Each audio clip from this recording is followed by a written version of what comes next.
Welcome to the Revolution Church podcast. Before we begin, we'd like to remind you that our ministry is supported 100% by listeners like you. Unlike most ministries, Revolution Church is not backed by grants from larger institutions. To make your 100% tax-deductible donation today, please visit revolutionchurch.com/donate. You can also learn more by clicking the donate section on our website. Thanks for listening. Well, last week's sermon was quite an uplifter. I know that you all probably still on the high from the Ecclesiastes sermon last week. My psychiatrist is like, I think it was because Mother's Day and you're missing your mother. I'm like, gosh, psychiatrist, come on, that old game. But I almost didn't. I finally put it up, but I almost didn't put it up. I kind of felt it was like, I would say I felt that it was messy, but I'm always messy, so felt a bit vulnerable. But that's my job. It was some word. It's profanity. Are we on? Yep. Okay, we're on. Ladies and gentlemen, from Bryant Lake Bowl. Wouldn't that be awesome if we had some like, it's your host, Jay Baker.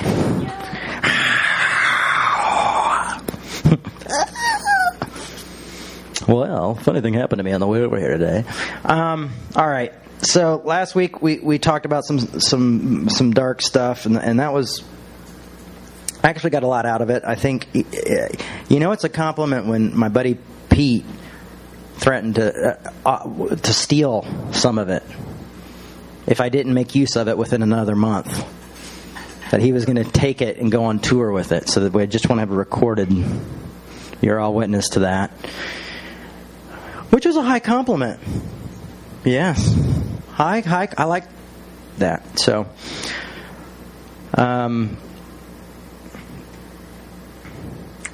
So today's sermon is called Embracing the Messy.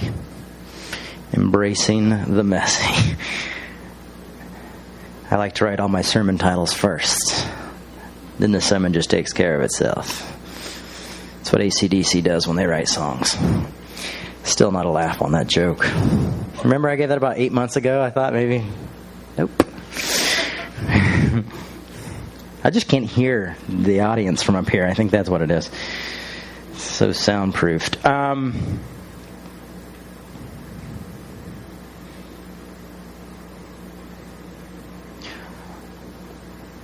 we are looking for the best way to the church, and a lot of us we are looking for the best way to communicate, and we want to have the best way to reach out.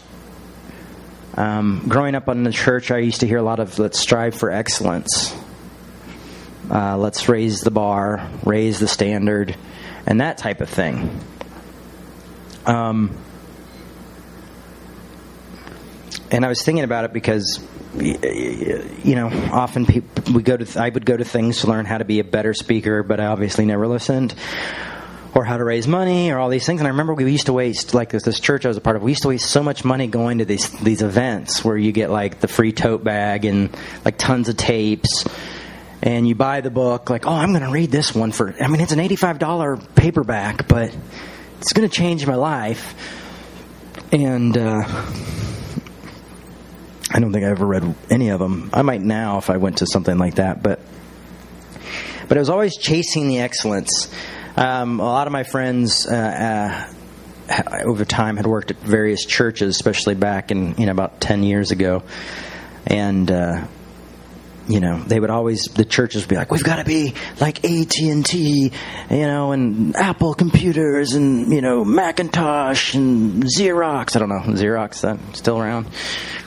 I gotta make good copies. And they were kind of making copies of copies of copies because they wanted to reach, they wanted to be like this professional level, and I think it was one way of them making themselves feel secure that they were getting paid so much for doing full-time ministry. Like if we have lots of meetings and seem really professional and people have to check in and sign their name when they come in and sign it when they go out, and maybe have a visitor's pass, we can justify what we do. Even though the doors are locked 6 days out of the week, which I always found interesting.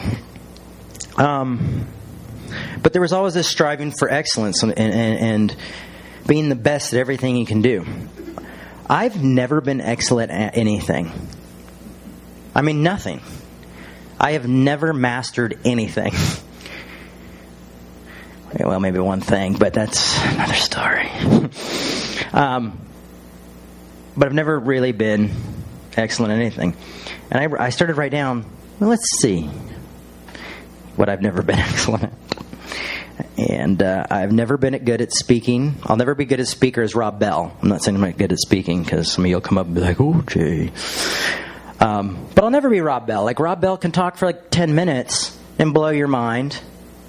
And he has the positioning right, and he walks and he talks, and you feel like he's talking to you. And let me tell you, have you ever wondered where everybody goes when they die? And he's got this, and then one time I watched him talk for 2 hours on string theory. Kid you not. The only thing that people seemed weirded out about is people were trying to take notes, and once he started, they all their notebooks closed, because youth pastors or guys like me aren't going to take notes on the string theory of the proof of God. But the guy was fascinating for 2 hours, and he had this huge board that went all the way to the back, and it was in a bar, and he was like writing all this thing, and he reminded me of the guy from Apple. What's the guy's name? Who died? Steve Jobs. I was like, he is the Steve Jobs of the church. Fascinating. And that's just never going to be me. Now, growing up, I was always, in the evangelical church, I was always given prophecies and told a lot of things. So you get these illusions of grandeur. I remember one time I was in a church with my mom. We walked into this really charismatic church that she was going to for about 3 weeks, I think, in Palm Desert, California. And I walk in, and this guy goes, "Oh, it's him." And he starts to give me this huge, your message will go across the country like a great fire, and all this stuff. And my mom wrote it down. And I always love to go back to those guys now and say, huh? Was it the affirming message that you meant? Well, somehow you missed that one. I never cared about the poor like Mother Teresa. Or even my good buddy, what's his name, Shane Claiborne. And this guy, grows his hair out, moves into crazy neighborhoods, and does a lot of beautiful stuff. And I've never had that passion. I've worked with the homeless, I've done things like that, but my passion has just never been like, I'm going to do this, and then I'm going to cure the world's debt, and then I'm going to go over to, wherever they go and do all this great stuff, and I'm going to go to. Then we went to Palestine, very heroic stuff, and went over there, and the people from Israel were upset at them, but then he was like, no, we're all brothers in Christ. One time he rained money down on the audience, and I don't know what that point was of that talk, but I've heard about it for 15 years now, so I've tried to make it rain money, but it doesn't seem to. But, I've just never, those guys have got something I don't have. Now, I'm not here using this as my personal, confession or counseling session, because I have that on Wednesdays. But I'm using these examples. I use me as an example because I know myself, and because also I don't like throwing people into the bus. But trust me, we'll get into the examples of other people. I'll never be as graceful as Brian McLaren. I only know one person who was mad at Brian McLaren. That said Brian McLaren was mean to them. One person. The guy's a nice, hey Jay, how you doing? Some stranger comes up, he'll be like, so stranger, what's your passion? What do you care about? who are you? You know, I'll do stuff like that, and I'm sitting there like going like, oh, do I have to talk? There's a stranger at the table. Stranger danger, you know? And he's like, what are you passionate about? I mean, he's good. He's real good, and to the point where it makes you sick. No, I love Brian. Brian's like one of my heroes. Or I'll never be as academic as Peter Rollins, you know, unless I win like 20 years in school somewhere. I'll never be as good a writer as Rachel Held Evans, you know. I'll never be cool and pastoral as Nadia Bolz-Weber. I love skateboarding, and I've never been really good at that. I like painting. I've never really been great at that. I always wanted to learn how to play the guitar. I never did. But the great thing is, as far as the people I've mentioned are concerned, I've been blessed to know them all and to take little pieces from them and to experience their lives, and it's been really neat. And sometimes I just retweet them, but I'm glad they're good writers, and I'm glad they say things that because of my dyslexia I'm not able to write down, but they write it and I go, retweet, or you know, share on Facebook, or steal this part and preach it Sunday. Another horrible, great joke. You know, just pretend that. I have a friend that sometimes laughs while he talks. It's pretty weird. Now, if there was a thing of like if you could be excellent at shopping or procrastination, I would be really good at that. Or nervous and panicky at the most inappropriate times, I have excellence in that.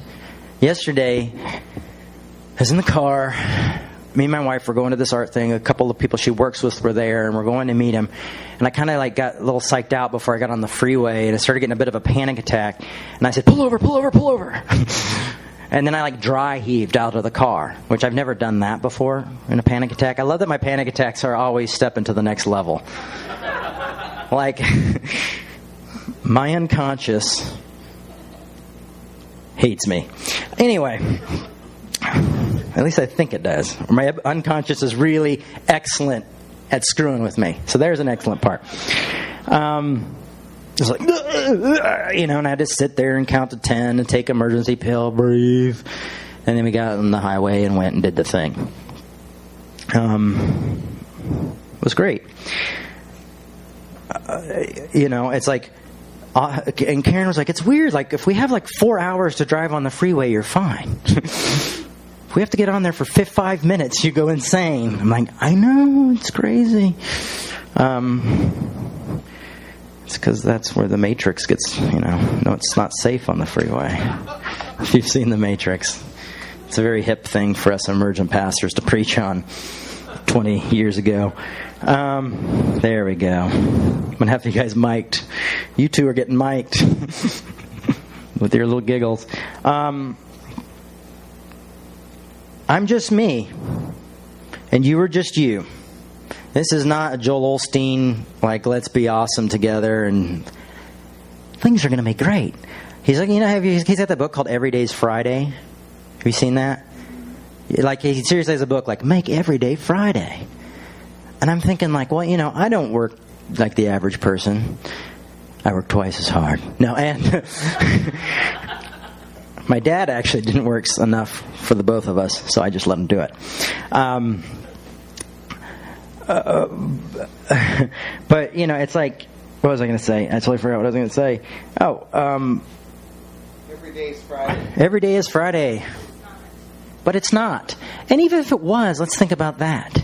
It wouldn't be like Friday anymore because it'd be the same as every The same every other day. And you're tiredest on Friday. You're like, oh, the week's over. Oh, thank God. I just want to go get a burger and crash out. Like, me and Karen always have grand plans. We're like, Friday night, we're going to go crazy. You know, and it's just like, Friday night, it's like, oh, you just have a little dinner and sit in and go to sleep. You know, and then Saturday is the fun day. So I think he should have called the book "Every Day Can Be Like Saturday." No, you think that would have been a better title? Because you get to sleep, well, unless you go to church. Monday and Tuesday and Wednesday. I know, and so on and so forth. Well, every day is not Friday. Every day is like Sunday, as Morrissey said. Okay. How do we stop the noise and learn to be acceptance of me and you? And I'm not saying that we need to find peace. Remember, we talked about last week, if you had peace and you're happy all the time, you'd be dead. Hence, rest in peace, because you're gone. There's nothing there. It's like all the, sometimes you see the monks and they say, they're peaceful and they've denied their want for everything and then they die, and you're kind of like, what an exciting life you led, meditating all day. Not that there's anything wrong with that. Seinfeld joke. My jokes are a little dated. I got off a time machine earlier today from 1994. But how do we just learn to accept ourselves? And I'm honestly asking this question because it's something that I struggle with every single freaking day. How do I accept the pain? Because I know I don't accept myself, or because sometimes I allow my own pain to go, like, push it down.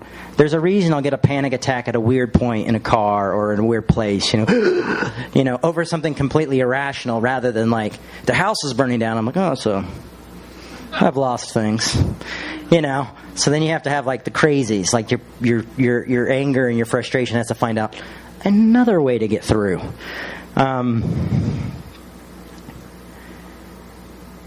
Very inconvenient ways.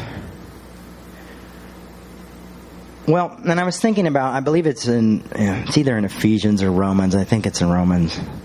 Might be in Corinthians, actually. Where we all fall short of the glory of God. Bob's got to know where that's at. All fall short of the glory of God, but yet in His gracious kindness He declares us not guilty.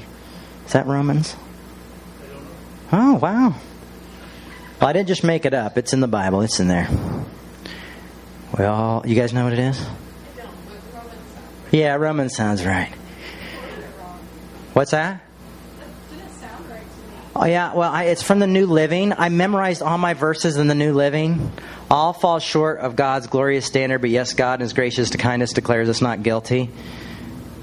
No matter who we are, what we've done, that's it. No matter who we are, what we've done, all sin, all fall short of God's glorious standard. Yet in His gracious kindness, He declares us not guilty. That is Romans, I think, because then it goes, can we go on sinning? Well, of course not. But that sin is talking about building up the law. It's not about... So we all fall... anyway, this isn't Jesus-y stuff right now. This Romans 3:23. I'm not trying to give you the meaning of that verse. I'm trying to say that at least there's something in the Bible that says all fall short. It happens. It's life. We all fall short in certain things or in everything.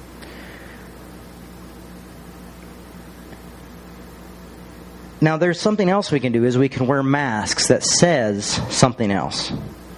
We can wear masks that says, hey, I've got it together. I'm a great speaker and writer. And the reason I won't let them just use my name on a book and won't use a ghostwriter to help me is because I'm afraid of that trap. Because my parents taught me to be afraid of that type of trap where you'd be like, everybody think, oh, you write your own books? Yeah, just don't ever look into my notebook. Because my spelling's awful. I actually have to write in code half the time. They're going to find this in 100 years and make a movie about it. The J code. Or a 5-year-old's journal. We're not sure. But when we decide to put masks on and pretend like we're something we're not. So we all, in high school I was a horrible student and I was awfully shy. I mean, that's why I drank. I drank because I could not socialize with anybody. But I watched enough movies like James Dean, and I watched like Marlon Brando and Bob Dylan stuff, and I knew enough, like, okay, quiet, cool, mysterious guy. So that's who I am. I'll just walk from one class to the other class, and I'll just look really cool doing it. That was my plan. You know, so when you have to go into learning strategy classes, which are the special classes, though, it's hard to look that cool doing it. But, you know, I did my best. You know, and so I'd spend like an hour in my hair.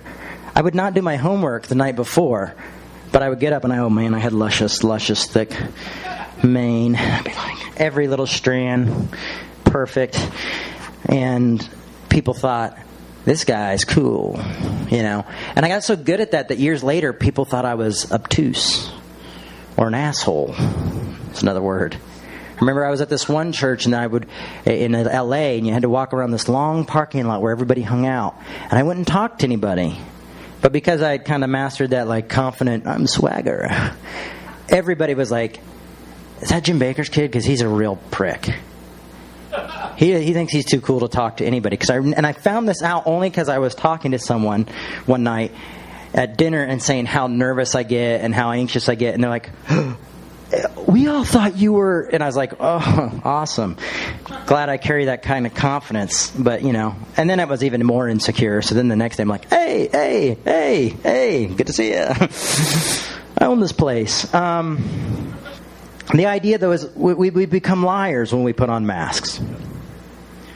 When we pretend to be perfect pastors or you know, pretend to, you know, be the person who carries all the work at the office, you know. I'm so overloaded, you know, and you're probably the one who does the least or whatever. You know, we put on, make sure we always have, you know, like a lot. You used to see like yuppies in the 80s, you know, they had their Rolexes and their BMWs, you know. And I remember there was this one movie about the guy. It was like, who was in it? It was like Dan Aykroyd, I think. And it was they were having like this family vacation together, and they were the rich family, and the family was like the, you know, lower class family, and so like intimidated by them. And they find out later that he was bankrupt, you know, that the car was about to be repossessed, the Rolexes were fake, you know, and the wife's like, what? Because they wanted to present something that they aren't. It's you know, it's easy to do, and a lot of us do it. You know, I know, like, when if I ever had, like, when I'm dating girls, and if I ever had a girl over, I would clean the house spotless, and they'd come by and I'd be like, oh, sorry, I didn't have time to pick up. Kind of a mess, sorry about this, you know. But then years later they marry me and realize, like, this guy doesn't pick anything up. This is horrible. I've been hoodwinked. You know, we do that. For me, it was always thinking I couldn't be close enough to God, or I couldn't be good enough for God, or I couldn't fit in enough for any of this stuff. That was always what I felt. Now it's just I'm insecure about, you know, what I do as a minister, where I'm going in life. I have a fear of abandonment, you know, a lot of this stuff.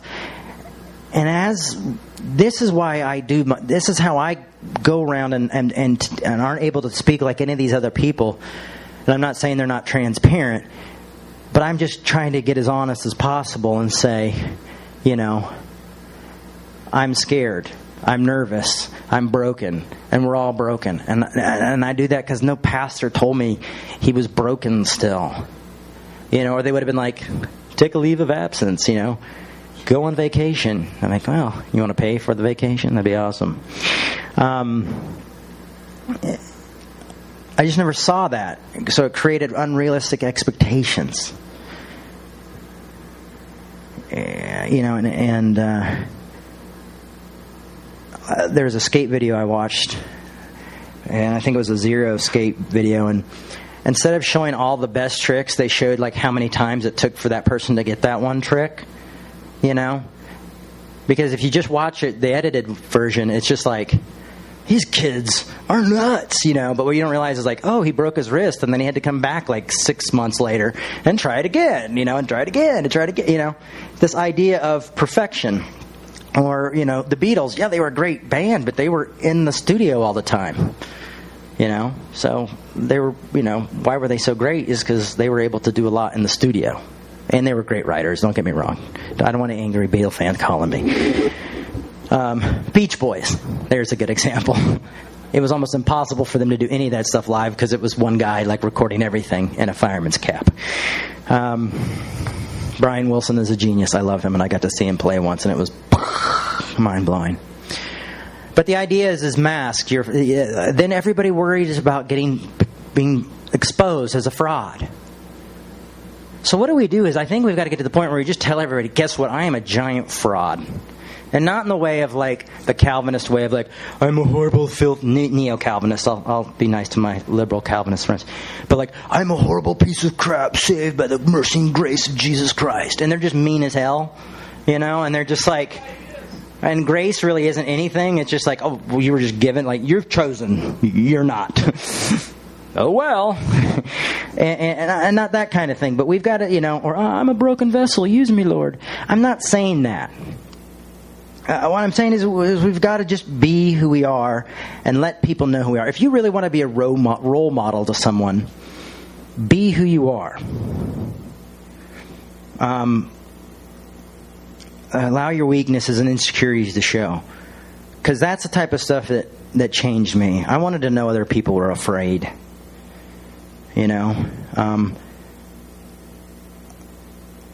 Asking my dad like if he ever doubted or if he ever gave up his faith or think, I never did that until later in life, and then I found out, there were times where he was just like, didn't know, and that was good because otherwise I just thought I'm alone.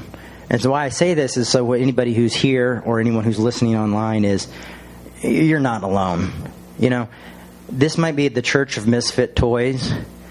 But almost all the toys are misfit toys. There's all are really, yeah. There's some that are really good at pretending, and it drives me crazy because I want what they have. I'm jealous of the New York Times bestsellers. Even if they buy it, I'm jealous. But then what we become.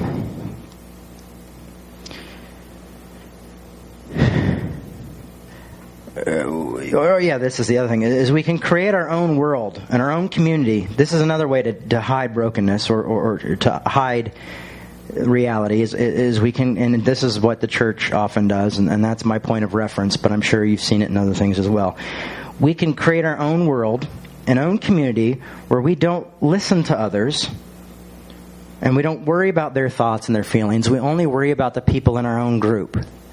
Have you ever wondered why, like, the youth pastor's hair was like, why the mullet was just a little bit longer in the church? All right, Christian music's, he's a few years behind. Did anybody have a youth pastor with a mullet? He probably had the Caesar cut for some of you younger people. A little bit too long in the goatee. No? Okay. Yeah, goatee, like, goatee's not as cool as it used to be, What's that? Like the transition phase. Oh, yeah. Frosted tips. There you go. And, and we just we're cool in our own world, even though like we get out of our own world and people are like, you guys are kind of dorky, because you're like, excuse me, brother, that song on the radio I find that a bit offensive and it's grieving my spirit. If you could change the station to His Power 677, I would love that.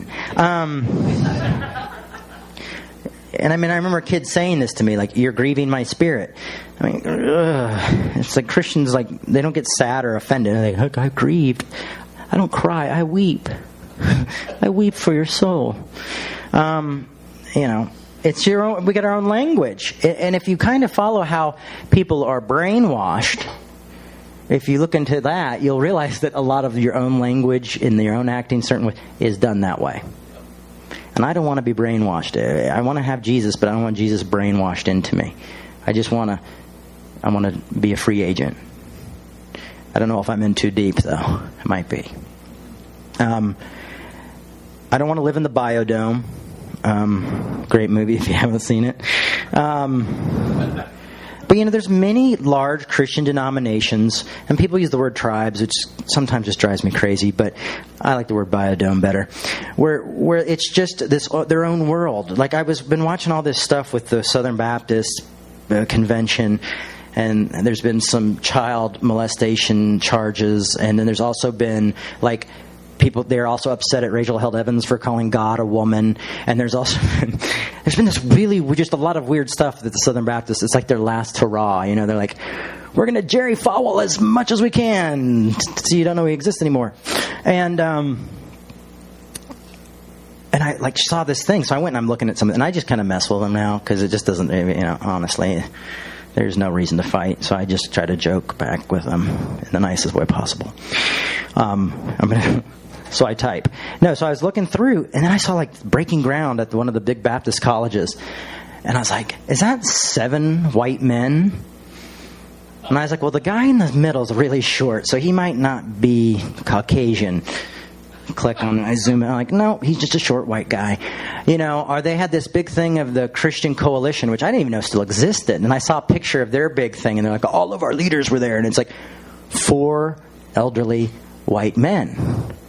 And I'm like, do you guys not get it? Do you not figure that there's something wrong here? When you look out and see people doing things, they're not all just old white guys. And I love their strategy now. Their strategy is, these millennials just don't know what they're talking about. Yes, attack the youth, because there's nothing that helps grow a church like attacking the future.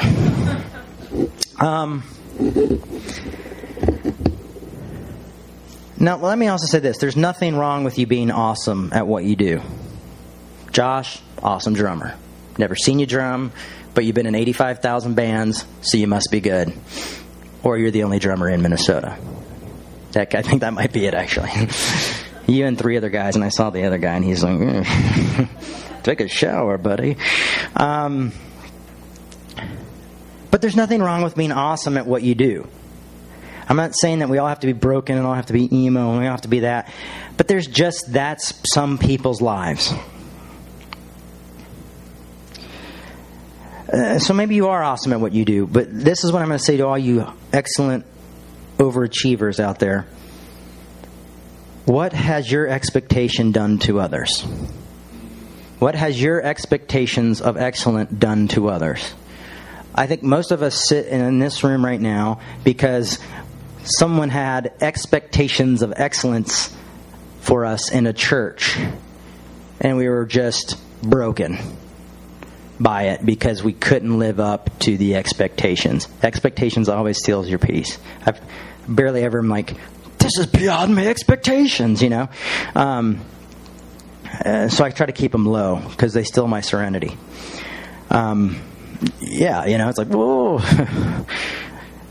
And when you've been through a lot and you're in pain in your life, my mom always like, keep your accounts short with God. I'm always like, just keep everything in front of me just real kind of short. Expectations. So we have to be aware of the expectations we put on others because people have different experiences. They've grown up in different ways. My parents never checked my grades. Like, I always signed my own report. I don't even know what they're called. So rarely saw one. Yeah, report card, I would just look at my mom's thing. And then all of a sudden I'm like Da Vinci. I guess I can write in cursive. This is great. There you go. I forged it. And my parents were never like, where's your grades? It was just kind of like, Jesus will take care of it all. No big deal, You've probably got a calling on your life, so you'll never have to worry about being able to read, okay? What is this? A Center for Arts? Another movie that hopefully some people listening online will get. I'm a highly sensitive person, if you guys haven't locked into that one yet. And I'm messy. And I'm insecure about my messiness. I remember when I first started, people would be like, oh, you just got up there and shared your heart, brother. And I just remember in the back of my mind being like, that just means I did a crappy job. And just, they were like, well, I kind of felt something, you know. You just share your heart. You know, I'm like, no, I spent like 5 weeks on that, but thank you. And I'm an introverted one at that. So it's a real pain in the ass. And it can be for a lot of us out there.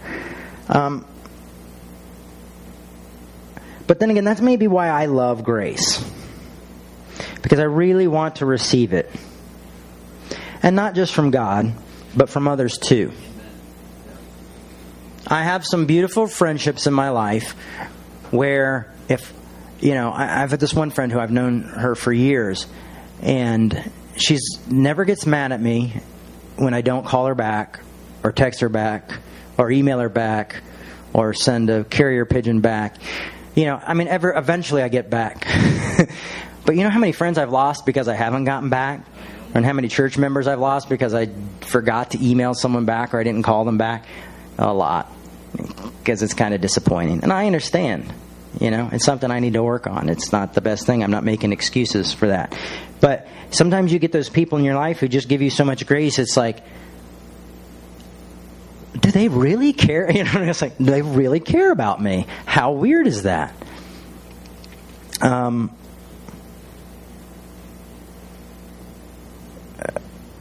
The Paul Tillich sermon on accepting yourself, You Are Accepted, I believe is the title of it. It's just mind-blowing. Google it, write it down, find it. It's free to read somewhere online. I know because I've stolen them a few times. Well, I guess if they're free, you're not stealing. Read it because it really grasps the idea of learning to accept that one is accepted, even that which is unacceptable. So,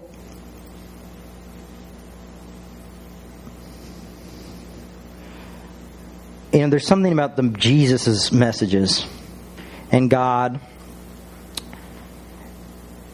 and her messages as seen by Paul. Oh, did I say her? I just said that because some guy the other day was like, Rachel Hell's Evan just said God was a woman or something. He's like, heresy straight up. Do you see my comment on that? I was shaking nuts. Yeah, it was awful, but I wanted to delete it, but then I got 5 likes, and I was like, oh, the world is okay. They like me. If I ever get a retweet, you know, I'm going to just explode. Like, they really love me. When did retweets become like this great expensive commodity that you really have to work your ass off to get? Anybody? Man, no, we used to just give them away in the early days. Not anymore. I will always have more in common, and I thought about this today, and I hadn't thought about this in a long time, with disciples, with the disciples. You know, the 12. Thomas probably in particular, and Peter as well. Not because Peter was the rock or the foundation, because Peter was like, he's being killed and tortured, and they're doing what to him? I don't know the guy, because I don't like having the flesh ripped out of my back. I've got to go. I would hope that I would be like, crucify me. We all die tonight because it is a good night to die. You know, not like, but I gotta go. I'm so sorry. Well, I don't know. I sound like I'm from Galilee. I've never even been to Galilee. They're trash over there in Galilee. But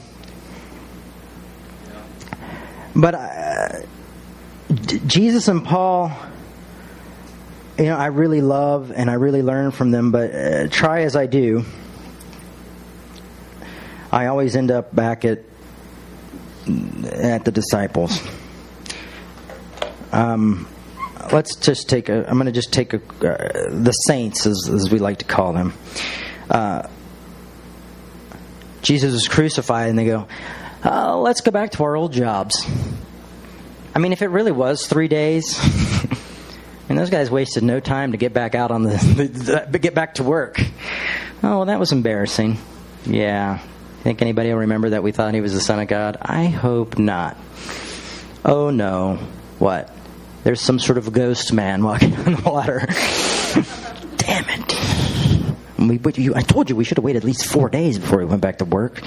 I would have been like, oh, no, I was just hanging out with them. I was like, guys, why are you working? Oh, gee, hey, what's up? I need you to come back. I know that inside you're thinking I'm lying, and your father's telling you that, but the lines are mixed up. Betraying him, that's a good one. Judas. I really think Judas was probably more trying to force God's hand than anything. I don't think he was like, like they make him sound in like Bible tapes. He wasn't twirling his mustache like, I'm going to kill the Savior.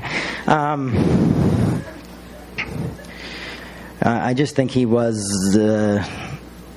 just like, listen, let's just overthrow this thing. I figured out a brilliant idea. Sleeping while Jesus prays, and sweats blood, I think. And he's like, can't you guys stay awake and pray with me for like an hour? And they're like, but Lord, and he's like, the time's come, forget it. I would be that sleeping guy. I mean, that's what I can relate to, is like, I've been walking around with this guy. People want to kill us. It's crazy. I am so exhausted, I'm washing my hands all the time because we're around lepers. I don't know what to do. Went to a tax collector's house. Not sure how to deal with that. Got a tax collector in our gang now. And when all these prostitutes, what's going on? Am I in some sort of crazy, I don't know, music video? Yeah.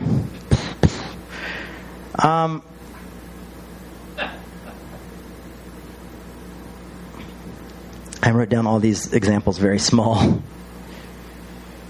Like I said, the Peter's afraid to be associated with him. Oh, look what that guy's doing. He's healing in your name. Can you believe that? Or, oh my gosh, all these kids are around Jesus. Kids are so annoying. Come on, kids, let's get out of here. Especially then, it was like, these kids are just nasty. Don't bother the man of God. Well, it's already happening. And Jesus rebukes them. This is what I relate to often. Or when they were at a place and they got rejected and they were like, Lord, why don't you bring down hellfire and angels and just destroy this land? And he's like, you guys have no idea what you're asking. But, I get revenge in my mind sometimes if I don't do it, Have you ever seen the Christmas story where he gets his mouth washed out with soap? And then he has this fantasy of coming home and he's like, he's blind. Why are you blind? He's like, soap poisoning. And they all cry, oh. They feel so bad. I was like, I'm not the only one.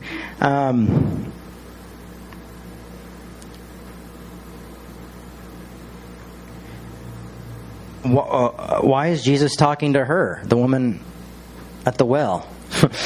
Like, oh man, Jesus some things keep raising red flags, and now he's hanging out with this girl at the well. I don't see any water anywhere. What are we doing? I mean, seriously, this is what these guys do constantly, and these are the disciples. These are the guys who are going to be like really bold in a few months after those 3 days, and they see him, and then they're going to be like, we're going to sit together at church, and they're going to make rules and regulations. But you really get to see them without all the little hotty-totty like leadership roles, and Paul going to them asking them, may I reach the Gentiles? And like, that's unsatisfactory to us. Just make sure they, whatever. Or surely that was the Son of God. Now, as he's ascending into heaven, like, really, guys? Maybe? I don't know. Or we're all just hallucinating on mushrooms. I don't know. But the fact is these guys, you could tell that they had this constant struggle of who were they with, and was it God? Was he a prophet? Was he this? Was he that? Were they safe? Were they not safe? What were they doing? They couldn't keep any numbers up. They couldn't keep financially stable at all. I'm starting to resemble that remark. And no, but they couldn't do any of that. And it was driving them bonkers. And can you blame them? And so I find myself relating to that, and I also, another verse I've always liked, and I've liked that people try to always tell me that Paul wrote this, meaning in past tense, or, that he'd never meant that at the time. I taught this like 15 years ago, and there was like this youth group at the shelter that I worked at, and I taught on Romans 7, and they got really mad at me because they were like, "You teached it as though that was what Paul was saying at the time." And I'm like, "Well, that was what he was saying at the time. He was writing it down. He was talking to somebody and they're writing it down." He's like, "No. Paul couldn't have meant that he was going through that now because he's a man of God." They didn't think I'm like, "You're telling me that Paul did not struggle? That's crazy." So let me read Romans 7 to you, and we'll get the heck out of here. Romans 7:14 says, "For we know that the law is spiritual, but I am of the flesh, sold unto slavery under sin. I do not understand my own actions. For I do not do what I want, but I do the very thing I hate. Now if I do what I do not want, I agree that the law is good, but in fact it is no longer the I that do it, but sin that dwells in me. For I know that nothing good dwells within me, that is, in my flesh. I can will what is right, but I cannot do it. For I do not do good I want, but the evil I do not want is what I do. Now if I do what I do not want, it is no longer I that do it, but sin that dwells within me." So I find it to be a law that when I want to do what is good, evil lies close at hand. For I delight in the law of God in my inmost self, but I see in my member another law at war with the law of my mind, making me captive to the law of sin that dwells in me, in my members. Wretched man that I am, who will rescue me from this body of death? Thank be to Lord God through Jesus Christ our Lord and Savior. So then it goes on a little bit more, but the idea is I have a hard time doing what's right. We all struggle with certain things. Some of us our strengths are good. I'm lucky in my marriage that, my wife is really good at a lot of things that I'm just not great at. Or that I have friends that, remind me of stuff, and sometimes I don't listen, and I get in trouble for not listening, not like just in trouble from the people I don't listen to, but for not listening because the things that needed to get done did not get done. It's life. It's a messy life. There's a book called Messy Spirituality by a man named Mike Yaconelli. Book changed my life. And he taught me how to embrace being messy. So did his wife, his widow, because he passed away. Also taught me that it was okay. Brennan Manning also taught me about God's grace and love, and that things are messy, but we are accepted despite all that stuff. So my hope is that we follow the gospel not because of some moral rigid laws that we feel like we need, or even fire insurance or anything like that. But we are able to follow and love others even in our broken stance, knowing that we're accepted in that stance. Even though we might not be great at it, we're able to accept that and live. It's like, let it go. You just have to let it go sometimes. It's as soon as I stopped trying to get sober for God, I got sober. And sometimes you just got to say, I'm accepted, I'm loved, and I can't try anymore. I can't do it anymore. And see what comes out of that. I don't want excellence. I don't know what excellence is anymore. Every time I see excellence, it's something that, it's like, God, he's done such a great job and the place looks great, but they're like empty people inside, or they're alienating the people I love and care about. You know, it's like, great, man, you drive an awesome car and you have a giant church and you have all this. But some of your theology is causing people to like kick their kids out of their house and not accept them for who they are. And some of them kill themselves. And there's so many homeless teens. You know, I know that, you know, what is that? You know, or people who just feel like they're, you know, God hates them and they're so like warped in their brain and they have nothing to do but run. They literally have to run away from you. And I think, you know, that's usually what I see with the people who are striving for excellence, and that's not excellence. I think the only thing that is excellence is loving our neighbors as ourselves. And I think that's all we can do. And the rest of the stuff is cool, you know, show off if you like. But I hope you know, I hope that rang true with some of you, and I hope that you're able to take that messy spot in your life and kind of, it's okay. You don't have to have it figured out. You know, we're all dealing with this stuff. And I guess the reason I still want to make this a church service, and just because I read from the Bible, I guess kind of helps. But, I mean, really, this is grace and why I follow Jesus is, that's why. I'm not, you know, I'm not teaching people like how to speak professionally. Nor will I ever. But there's this grace that I've come in contact with that's beyond my understanding and really beautiful, that allows me, despite all my insecurities and all this other crap, is to get up here and talk about it and want to try to get somebody to help me write a book about it, you know, and do that stuff. So I hope that you find that grace as well. I hope I communicate that grace well enough that you can take these stories and just relate them to your own. And if you can't, just leave it. If you don't need it, leave it here. Somebody else will pick it up. All right. Thanks. We're a nonprofit, as you all know. I don't think we have any new timers here. So I just have a hat